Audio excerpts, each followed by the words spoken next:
প্রিয় শিক্ষার্থীরা, freehand English writing এর ধারাবাহিকতা আজ আমাদের আলোচনার বিষয় আইডিয়া জেনারেশন। প্রত্যেকের একটি কমন প্রশ্ন, কি লিখব, কিভাবে লিখব, মাথায় কাজ করে না। লক্ষ্য করুন, আজকে আমরা আমাদের এই কোর্সের অধ্যায় 25 এর অধীনে প্রায় 5টি ক্লাস, তার প্রথম ক্লাসটি করতে যাচ্ছি। প্রথম ক্লাসে আমি জাস্ট একটু পরিচয় করাবো আমরা কি কি শিখতে যাচ্ছি এই 5টি ক্লাসে। একই সাথে কিছু একটা টাচ করব হচ্ছে এই মাইন্ড ম্যাপিং থিওরি নিয়ে। আচ্ছা, চলুন আমরা একেবারে প্রথম থেকেই শুরু করি। আমরা মূলত আজকে পরিচিত হব আইডিয়া জেনারেশন নিয়ে। আইডিয়া জেনারেশন সাধারণত সায়েন্টিফিকলি প্রুভড ব্রেন স্টর্মিং থিওরির মাধ্যমে করা যেতে পারে। আর ব্রেন স্টর্মিং থিওরিটা হচ্ছে ঠিক এই জায়গাটায়, যেটা আমরা ধাপে ধাপে আলোচনা করব। বিশেষ করে কয়েকটি ডব্লিউএস question, what, who, why, how, when, where, তারপরে যদি কোনো রিকমেন্ডেশন থাকে।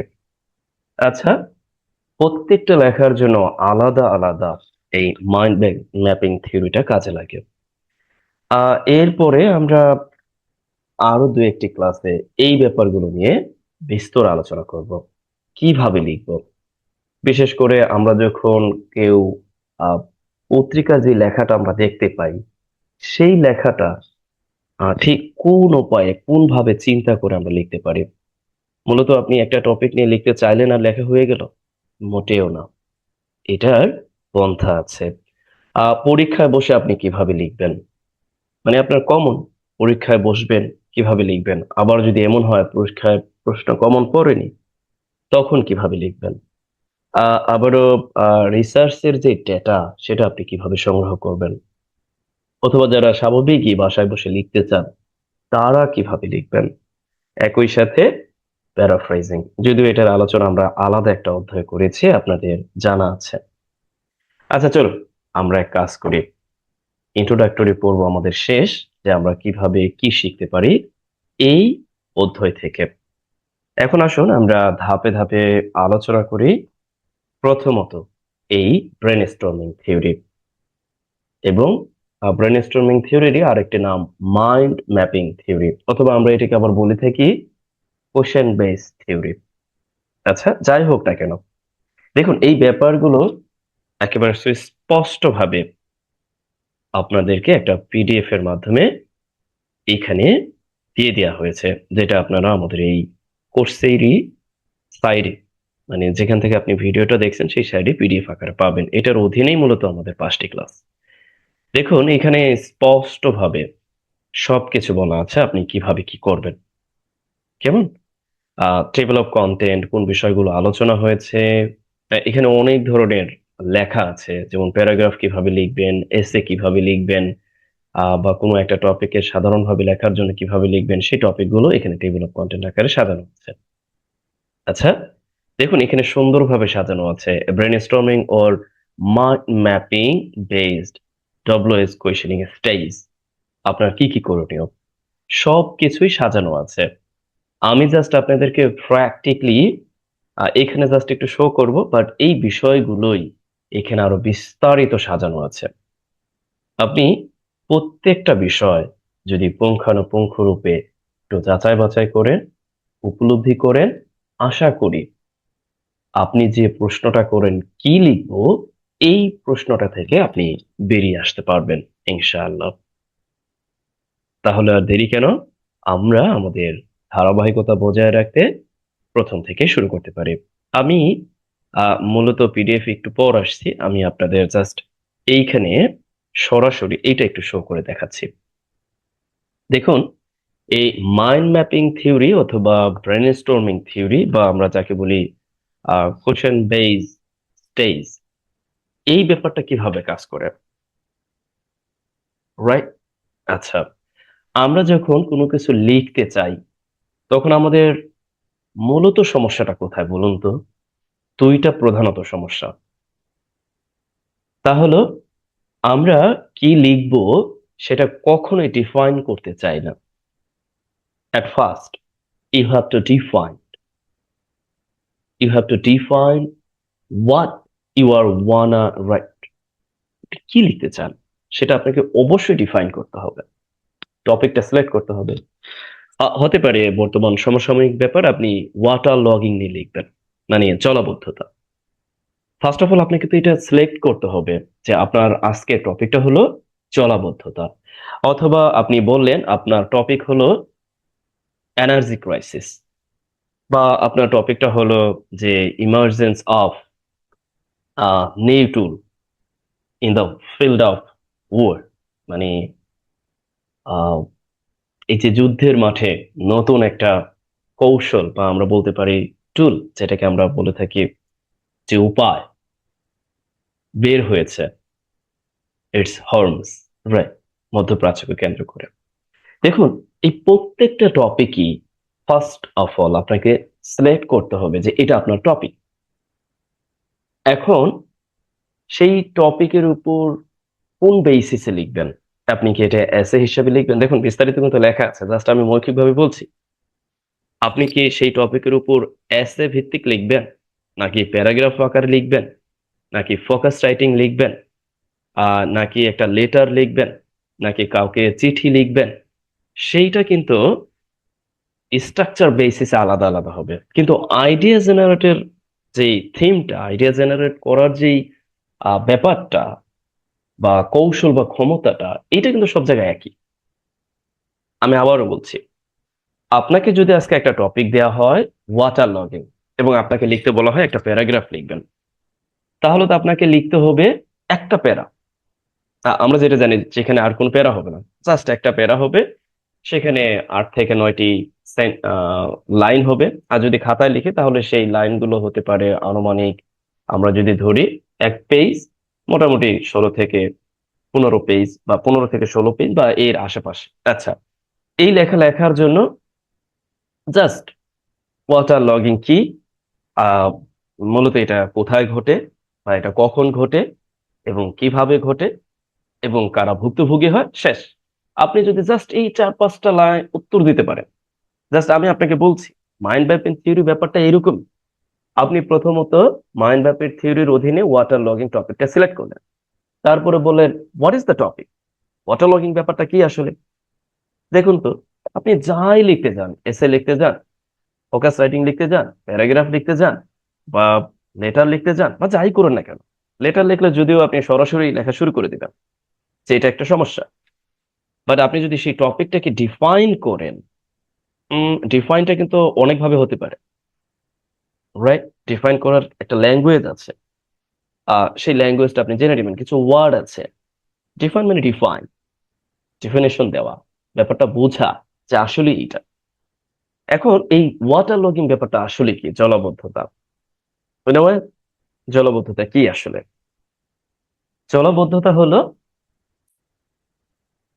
প্রচন্ড বৃষ্টির কারণে যখন কোনো স্থানে পানি জমে থাকে, সেই পানি বের হতে পারে না, এবং আমরা আরো অনেকভাবে ডিফাইন করতে পারি, এবং একই সাথে মানব জীবনে, জনজীবনে এক অস্বস্তিকর পরিস্থিতি তৈরি করে, বর্ষার সৃষ্টি করে।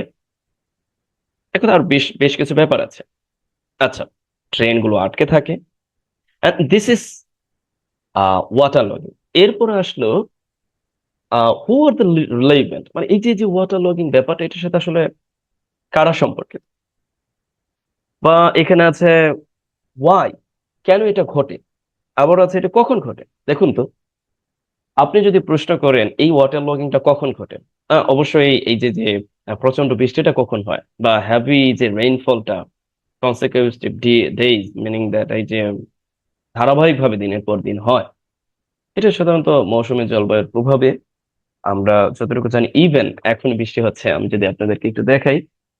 আচ্ছা, যাই হোক, এখন বৃষ্টি হচ্ছে, অনেক বেশি বৃষ্টি হচ্ছে, এবং আমার যেখানে আমি আছি, যদিও আমি 6 তলায় আছি, কিন্তু আমার চতুর্দিকে মোটামুটি পানি, সময়ের সুযোগ বুঝে এক সময় দেখা। আচ্ছা, লক্ষ্য করে, এখন এটা কেন তৈরি হয় আমরা কিন্তু জানি, বর্ষাকাল হলে সাধারণত ধারাবাহিক বৃষ্টির কারণে এই জলাবদ্ধতার সৃষ্টি হয়, এবং এই জলাবদ্ধতার সৃষ্টি যে কোনো জায়গায় হতে পারে, বিশেষ করে শহর অঞ্চলে বেশি দেখা যায়।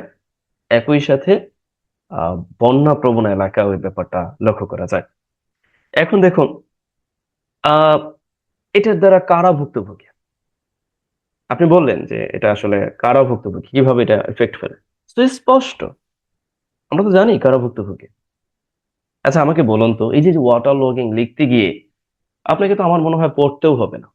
মানে যদি আপনি প্যারাগ্রাফ লিখতে চান, তাহলে আপনি জাস্ট এই 4-5টা প্রশ্ন করলেন, তবে এই টপিকের উপর ভিত্তি করে এই প্রশ্নগুলোর, মানে প্রশ্ন করার ধরন পরিবর্তন হবে। যেমন ধরুন ওয়াটার লগিং বাদে দিলাম, energy crisis. Energy crisis just এতটুকু আমি বললাম, দিস ইজ দ্য টপিক।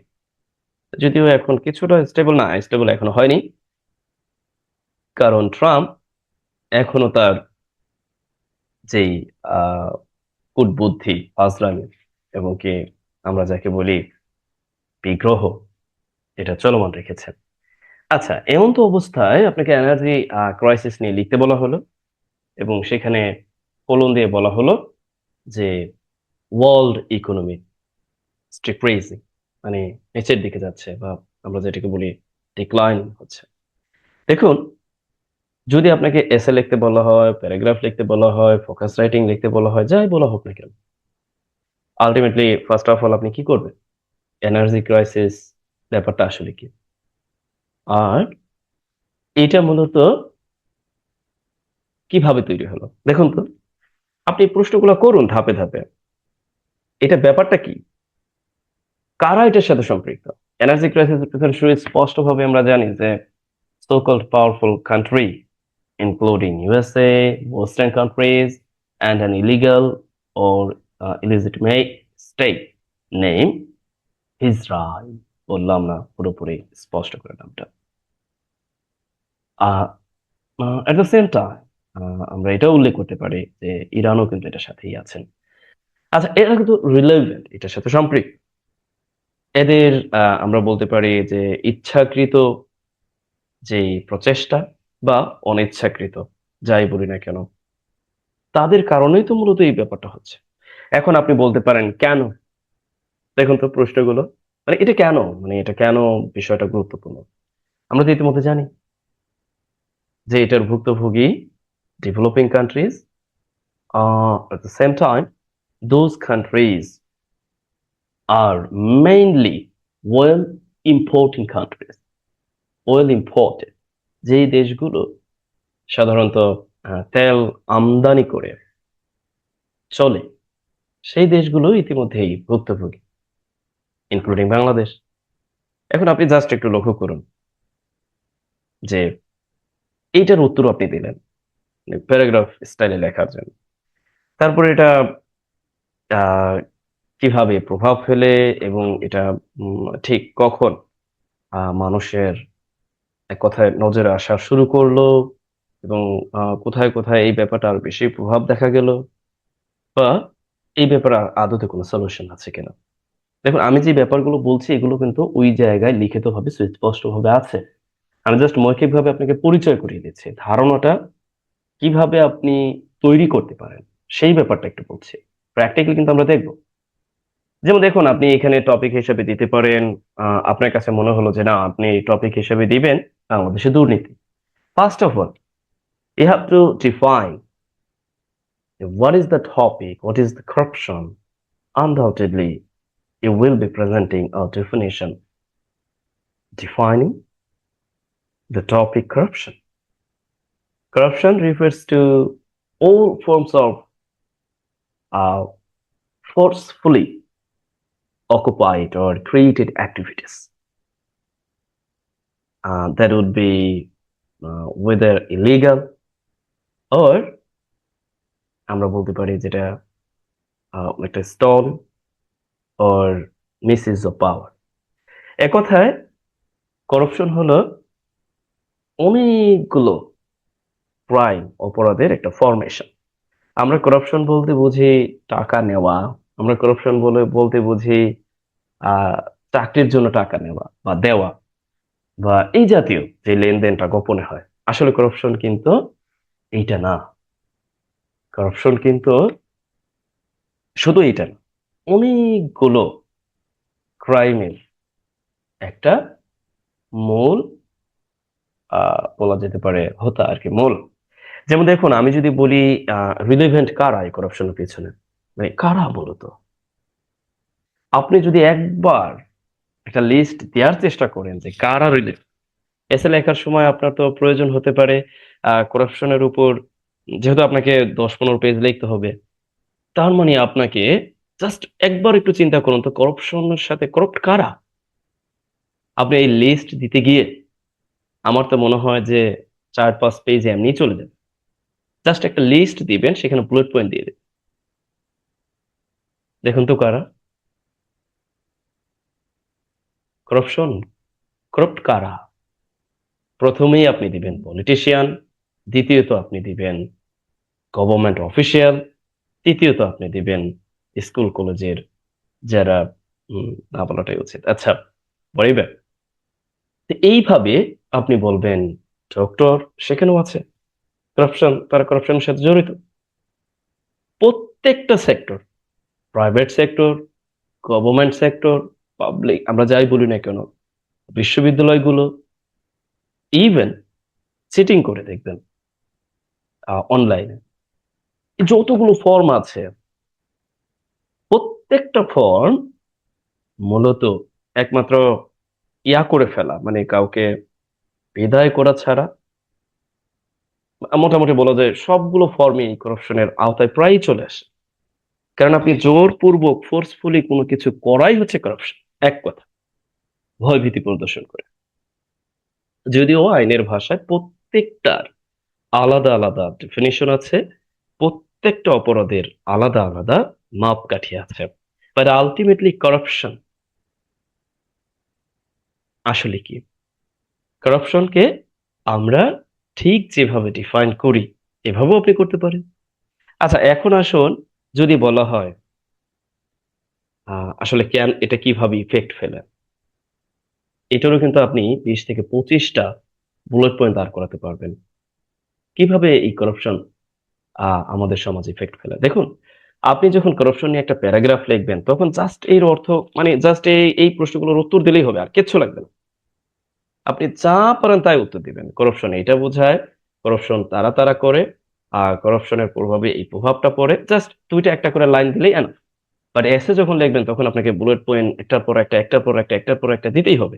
যেমন জাস্ট এটা কিভাবে প্রভাব ফেলে এটার উপরে আপনি 10 থেকে 12টা বুলেট পয়েন্ট দাঁড় করতে পারেন, কিচ্ছু লাগবে না, আপনার পড়াশোনা করার কোনো দরকার নেই। আপনি জাস্ট একটু চিন্তা করুন তো, একটু মাথা কাটান তো, যে কে কে প্রভাব ফেলে, মানে কে কোথায় কোথায় প্রভাব ফেলে বলুন তো এটা। প্রত্যেকটা সেক্টরে আমরা লক্ষ্য করি এই করাপশন প্রভাব ফেলে। মেধাবীদের হতাশ করে, গভর্নমেন্ট যে ম্যান পাওয়ার আছে, সেই গভর্নমেন্ট ম্যান পাওয়ারে যারা মূলত অসৎ উপায়ে করাপশনের মাধ্যমে ঢুকে যায়, আলটিমেটলি কি হয়? আমরা বুলেট পয়েন্ট দিতে পারি যে ইনএক্সপিরিয়েন্স গভর্নমেন্ট অফিসিয়াল, অথবা আমরা বলতে পারি যে করাপশনের মাধ্যমে আহ শিক্ষকদের যেই আহ নিয়োগটা, অথবা করাপশনের মাধ্যমে গভর্নমেন্ট যে নিয়োগটা হয়ে থাকে, বা আপনি বলতে পারেন যে পলিটিক্যাল মিসইউজ, ক্ষমতার বা সম্পত্তির বা টাকা। আচ্ছা, আপনি আমাকে বলুন তো, আপনি যদি চান এর অধীনে 20 থেকে 25টা ইফেক্ট ফেলতে পারবেন, মানে ইফেক্ট দিতে পারবেন কিনা এখানে এখানে। আহ এক কথায় প্রথম যেটা হয়, এক কথায় যে মেন্টালি যে ডিপ্রেশনটা তৈরি করে, এবং আর গ্রাজুয়েট, যারা গ্রাজুয়েট আছেন তাদের উপর মেন্টালি ইফেক্টটা ফেলে কে কারা? করাপশনের মাধ্যমে যারা দুর্নীতি করে চাকরিতে প্রবেশ করে, প্রথমে আপনি দিতে পারেন। সোশ্যাল ইফেক্ট আছে, সমাজের উপরও পড়ে। কারণ একজন মেধাবী স্টুডেন্ট চাকরি পাচ্ছে না, সেই জায়গায় একজন আহ দেখা যায় যে চুরি করে নিজের মতো করে ইচ্ছা স্বাধীন চাকরি ইতিমধ্যে অনেকে করছেন। আচ্ছা, আপনি চাইলে উদাহরণ দিতে পারেন, বিশেষ করে ওই যে গাড়ি চালক, পিএস এর গাড়ি চালক, নামটা ভুলে গেলাম। আচ্ছা, যাই হোক, উদাহরণটা রাখতে পারেন যদি আপনি এসে লিখতে যান। এট দ্য সেম, আপনি যদি ফোকাস রাইটিং লেখেন সেখানেও লিখবেন, তবে ফোকাস রাইটিং এর সময় আমাদের এস এর চেয়ে তুলনামূলক একটু ছোট লিখতে হয়। আচ্ছা, এই ব্যাপারগুলো আলাদা আলাদা রেসপেক্টিভ আপনাদের অধ্যায় আছে। ফোকাস রাইটিং এর অধ্যায় দেখবেন, আলাদা অধ্যায় আছে। এস রাইটিং এর অধ্যায় আছে, প্যারাগ্রাফ রাইটিং এর অধ্যায় আছে, আলাদা আলাদা আছে। বাট আমি বলতে চাচ্ছি, আপনি যদি এই প্রশ্নগুলোকে ধাপে ধাপে করতে পারেন, তাহলে তো লেখার কোনো শেষ নাই। আচ্ছা, আজকে আপনি লিখতে যাচ্ছেন, ধরুন আপনার মনে হলো যে আজকে আপনি লিখবেন সমসাময়িক বিষয় নিয়ে। আপনি বললেন যে আমরা লিখতে চাই আহ সামাজিক অধঃপতন নিয়ে, সোশ্যাল ডিগ্রেডেশন। অথবা আমি লিখতে চাই আহ ট্রেনিং গেম নিয়ে, ছেলে মেয়েদের আসক্ত হয়ে যাচ্ছে। ধরুন আপনি লিখতে যাচ্ছেন পপুলেশন নিয়ে। ধরুন আপনি লিখতে যাচ্ছেন আহ ওভার ক্রাউডেড সিটিজ, মানে দ্যাট আমাদের যে সিটিজ গুলো আছে। অথবা মিসম্যানেজমেন্ট অফ গার্বেজ, আমাদের এই শহরের যেই ময়লা আবর্জনা তার অব্যবস্থাপনা নিয়ে। অথবা আপনি লিখতে চান যে over existence of lead over Dhaka sky, ঢাকার বাতাসে, আকাশে অতিরিক্ত লিডের পরিমাণ নিয়ে। অথবা আপনি লিখতে চান সাবস্ট্যান্সাল অফ কার্সিনোজেনিক ইনগ্রিডিয়েন্টস। এই যে যে আহ, মানে যে আমরা যেটাকে বলে থাকি ক্যান্সার তৈরির যে উৎপাদক, যে পদার্থগুলো আমরা সচরাচর গ্রহণ করে থাকি বিভিন্ন কীটনাশকের মাধ্যমে, মানে ফল ফ্রুট এটা ওটা বিভিন্ন অথবা অসৎ উপায় হিসেবে পরীক্ষার খাতা বা পরীক্ষার প্রশ্নপত্র পাস, বা আরো অনেকগুলো ব্যাপার আছে। দেখুন, এই প্রত্যেকটা ব্যাপার আপনি যদি হালকাও ধারণা থাকে, আনডাউটেডলি আপনি কিন্তু এই মাইন্ড ম্যাপিং থিওরি অথবা ব্রেন স্টর্মিং থিওরির সাহায্যে খুব সহজে উপস্থাপন করতে পারবেন। কি সম্ভব না? আচ্ছা, এ পর্যায়ে আমি নিজে বকবক না করে আপনাদের বরং প্র্যাকটিক্যালি দেখানোর চেষ্টা করি। এখানে প্রত্যেকটা ব্যাপার আমরা প্র্যাকটিক্যালি দেখব। আচ্ছা, যেমন লক্ষ্য করেন, জাস্ট আমি একটু বলছি যে এই ব্যাপারটা আপনাদের কাছে কেমন লাগতে পারে, বা আমি মনে করি যে এটা দারুণ হতে পারে। কেমন? যেমন লক্ষ্য করুন, এখানে কিছু ব্যাপার আছে। জাস্ট আমি যদি আপনাদেরকে একটু বলি, বাংলা ইংরেজি উভয় দেওয়া আছে। যেমন climate change and green financing. এখন প্রথমে কিছু প্রশ্ন আছে। What is the climate change, the major causes of climate change, how does it impact of environment and society, and which countries are most vulnerable to climate change. Just আমাকে একটু বলুন তো, আপনি পরীক্ষার প্রস্তুতির জন্য জাস্ট এই এই চারটা প্রশ্ন একটু মাথায় রাখলেই হলো। ক্লাইমেট চেঞ্জ ব্যাপারটা আসলে কি? এখন কোন প্রশ্নের উত্তর কতটুকু দেখবেন সেটা টোটালি ডিপেন্ড করে আপনি কোন পরীক্ষা দিচ্ছেন।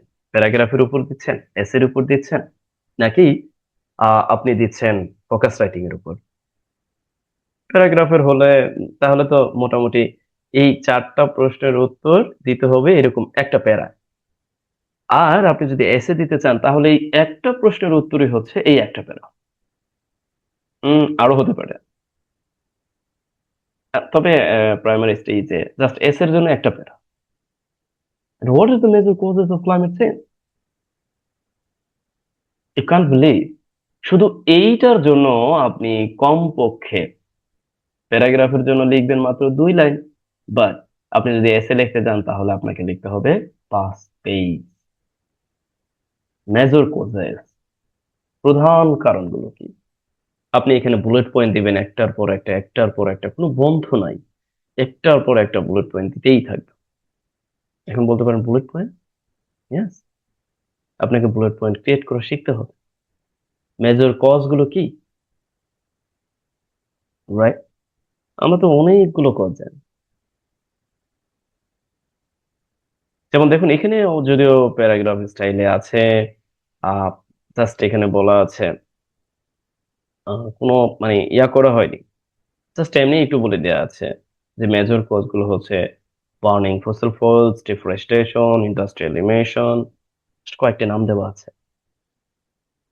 আমরা তো আর অনেকগুলো যুক্ত করতে পারি, over population and what leaded the ignorance, and আমরা এটাও বলতে পারি যে গ্রিন যে ফাইন্যান্সিং আছে, একটা টার্ম আছে, ওকে, গ্রিন ওয়াশিং, মানে গ্রিন নিয়ে আন্দোলন করে ক্লাইমেট চেঞ্জ পরিবর্তনের বিরুদ্ধে, মানে ক্লাইমেট চেঞ্জের বিরুদ্ধে আন্দোলন করে যে এটা যেন না ঘটে, অথচ নিজেরাই দেখা যায় যে ক্লাইমেট চেঞ্জের জন্য যে উপাদান প্রয়োজন বা যে কারণগুলো প্রয়োজন সেগুলো করছে। তার মানে major cause of climate change হিসাবে আমরা অনেকগুলো বলতে পারি। রাইট? কোল উৎপাদন করা, তেল পুড়িয়ে ফেলা, তেল উৎপাদন করা, এক কথায় আপনি মাটির নিচ থেকে যত যাই আহরণ করছেন, আমি তো মনে করি পৃথিবীর সবকিছুই মাটির নিচ থেকেই আহরণ করা হয়। গুটি কয়েক বাদে আমার মনে হয় না তাও বাদ দেওয়া যায়। Even where I'm sitting right now, you see, I'm confined to a room, into a room, problem, and everything, আমি এখানে যা দেখতে পাচ্ছি সবকিছুই কোনো না কোনো ভাবে মাটির সাথেই সম্পর্কিত। রাইট? দালান কোঠায় আছেন, most of the ingredients associated with soil, মাটির সাথে সম্পর্কিত। তার মানে আমরা বলতে পারি যে মাটির নিচ থেকে যে ফসিল ফুয়েল, তারপরে মানে আরো যা আছে, যত ন্যাচারাল রিসোর্স আছে, সব কিছুই কিন্তু মানুষ অনবরত আহরণ করছে। তো সবকিছু মিলিয়ে আলটিমেটলি আমরা অনেকগুলো মেজর কারণ ক্লাইমেট চেঞ্জের দিতে পারি। এরপরে কিভাবে প্রভাব ফেলে সেটা আমরা প্যারাগ্রাফ হিসেবে দিব 2 লাইন, কিন্তু এসে যদি দিতে চাই তাহলে আমরা কোথায় কোথায় প্রভাবটা দেখাতে পারবো? অনেক অনেক জায়গায় আমরা এই প্রভাব মানে কোথায় কোথায় প্রভাবটা ফেলতে পারে, এনভায়রনমেন্টের উপর ফেলতে পারে, সোসাইটির উপর ফেলতে পারে, ডেভেলপিং কান্ট্রিজ গুলোর উপর ফেলতে পারে, সেই ডেভেলপিং কান্ট্রিজ গুলোর কোন সাইডে কোস্টাল এরিয়াজে ফেলতে পারে, এবং কি ক্লাইমেট চেঞ্জের ফলে আমরা জানি যে মানুষের যেটা ফ্লোটা বিশেষ করে শহরের দিকে হচ্ছে, লক্ষ লক্ষ মানুষকে ডিসপ্লেস করে দিচ্ছে। ইভেন কিছু রাষ্ট্র ইতিমধ্যে অন্য জায়গায় বাড়িঘর কিনছে, অন্য জায়গায় অন্যত্র চলে যাচ্ছে, অন্য জায়গায় দেখা যায় যে মালদ্বীপের বিষয় আমরা জানি যে তারা অন্য দেশে জমি ক্রয়ের চেষ্টা করছে। আমাদের দক্ষিণ অঞ্চলে বিশেষ করে আমাদের যেই পশ্চিম, দক্ষিণ পশ্চিম, হ্যাঁ, দক্ষিণ পশ্চিমের যে জেলাগুলো আছে সেখানকার যে মানুষগুলো আছে তারা প্রভাবিত হচ্ছে, ফসলি পানি নষ্ট হয়ে যাচ্ছে কারণ সি লেভেল বেড়ে যাচ্ছে, সেখানকার মানুষের বিভিন্ন ধরনের রোগ হচ্ছে, ক্যান্সার হচ্ছে, স্কিন ক্যান্সার হচ্ছে, মানুষকে পানি আনতে অনেক দূরে যেতে হচ্ছে, ক্লিন ওয়াটারের অভাব হচ্ছে। আপনি তো প্রত্যেকটা, আমি যেগুলো বললাম প্রত্যেকটা হচ্ছে বুলেট পয়েন্ট দিয়ে, তারপরে আপনি সেখানে 2 লাইন 1 লাইন 2 লাইন 1 লাইন করে লিখে যদি দেন, এমনিতে তো পেজ ওভারলোড উঠে যাবে। আচ্ছা, এটাও ছিল অনেকটা ইন্ট্রোডাক্টরির মতো, আমরা কিন্তু এখনো পর্যন্ত পিডিএফ এর উপর শুরুই করিনি মূল আলোচনা, তাই তো? দেখুন এই প্রত্যেকটা ব্যাপার আমি পুঙ্খানুপুঙ্খ রূপে আপনাদের সামনে আলোচনা করব। আমরা আশা করি আপনি যেন অন্তত পক্ষে প্রতিটা বিষয় দারুণভাবে উপলব্ধি করতে পারেন, এবং আপনার প্রয়োজনে, যে কোনো প্রয়োজনে, যে কোনো লেখায় আপনি এই বিষয়গুলো কাজে লাগাতে পারেন। আচ্ছা, আমাদের আজকের ক্লাসটি এই পর্যন্তই থাকবে। আমরা পরবর্তী ক্লাসে মানে সেকেন্ড ক্লাসে ঠিক এখান থেকে শুরু করব। আমি এখানে পিডিএফ তো আর আপনাদের দেখাই নাই, শুধুমাত্র এখানে দেখিয়েছি। আচ্ছা, এখান থেকে শুরু করে আমরা প্রাথমিক অবস্থায় মোটামুটি বেশ কয়েকটি উদাহরণও দেখব প্র্যাকটিক্যালি, যেগুলো আমাদের খুবই কমন, যেমন আর্টিফিশিয়াল ইন্টেলিজেন্স, এই ব্যাপারের উপর, তারপরে এডুকেশন অ্যাব্রড, এই ব্যাপারের উপর, ওয়াটার লগিং নিয়ে। এটা আমরা পরবর্তী ক্লাসে দেখবো, ড্রাগ এডিকশন নিয়ে, অথবা সিটি নিয়ে, বা science in daily life, modern science in daily life, সেই ব্যাপারে নিয়ে, বা সোশ্যাল মিডিয়া নিয়ে, এগুলো নিয়ে আমরা আলোচনা করব। আর তৃতীয় ক্লাসে আমরা মোটামুটি চেষ্টা করব এই যে যে যতগুলো ব্যাপার আছে, প্রত্যেকটি ব্যাপারকে টাচ করা, প্রত্যেকটি ব্যাপারকে, মানে সব তো আর আপনাদের দেখা দেওয়া সম্ভব না, বাট আমি আপনাকে বলে দিতে পারবো যে আপনি এইভাবে এই পন্থা অবলম্বন করে এগুলোকে উপলব্ধি করতে পারেন বা বুঝতে পারেন। আর পরিশেষে দুইটা ক্লাস হবে এই বিষয়ের উপর, লক্ষ্য করুন, এই বিষয়ের উপর। আমরা চতুর্থ ক্লাসে এই তিনটা প্রশ্নের উত্তর দেওয়ার চেষ্টা করব, আর পঞ্চম ক্লাসে এই তিনটা প্রশ্ন সহ আমরা ওভারঅল একটা ক্লোজিং যে ক্লাস, সেটা নেওয়ার চেষ্টা করব। এরপরে যদি আপনাদের সমস্যা থাকে সেটা তো আমাকে অবগত করবেন আমাদের রেগুলার ক্লাসে। আই থিংক সো হ্যাভ গাট। আচ্ছা, যখন আপনি ভিডিওটা দেখছেন, ইতিমধ্যেই অন্য ক্লাসগুলো তৈরি হয়ে গিয়েছে। আশা করছি সেই ভিডিওগুলো আপনি দেখে নেবেন। তাহলে আজ এই পর্যন্তই। ভালো থাকুন, সুস্থ থাকুন, অন্যদেরকে অবগত করুন that you are getting something at least from watching my videos under my recorded course, name or title, freehand English writing and translation for any exam candidate.